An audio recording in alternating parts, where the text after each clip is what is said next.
So on the trade setup today, I'm standing on the shoulders of Bank of America, and in their India strategy note kind of encapsulates what ideally could be the template in the near term, right? So the note says that optimists are arguing that India's economy is relatively better placed. You can't argue with that, yes, relative to a lot of others, but this does add an additional risk for the market. We were not out of the woods at 23,500, right? So Bofa is rightly saying this adds an additional risk for the markets, and therefore there is merit in staying cautious. They are staying cautious, of course.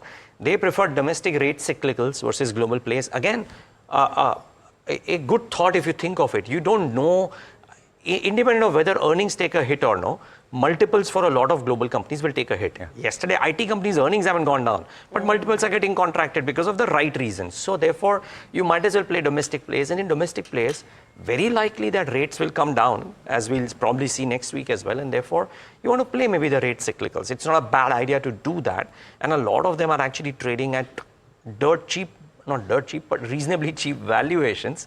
And there might be upsides there. The quarterly updates aren't bad, as we will talk about as well, some of them at least. So which is great. And they prefer financials.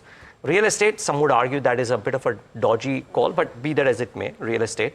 Ex-Tata Motors autos, interesting again, or global plays like IT, metals, energy. So the choice of stocks is different. A lot of people are saying, like Parag Thakur was saying the other day, right, that metals are virtually now a domestic play with the safeguard duties being put in, because these guys are now having a pricing power of their own and domestic consumption of their own. So difficult to say on the sectoral calls, but broadly, that seems to be the template which might hold true for the near term, unless, guys, our earnings show some exceptionalism, which maybe in quarter 4 is unlikely. Maybe you could argue quarter 1, quarter 2, yes. Quarter 4, exceptionalism might be a bit of a difficult stretch. Even because of base effect, I suppose, which is why you're going to quarter 1 and quarter 2. That's true. So I wonder if consumption is going to be a theme that shows some kind of a comeback if you're looking at the next 2 quarters out, only because of your tax rebates coming in. And the base effect, And the base effect on the other hand. And then if you're looking at that domestic play more and more,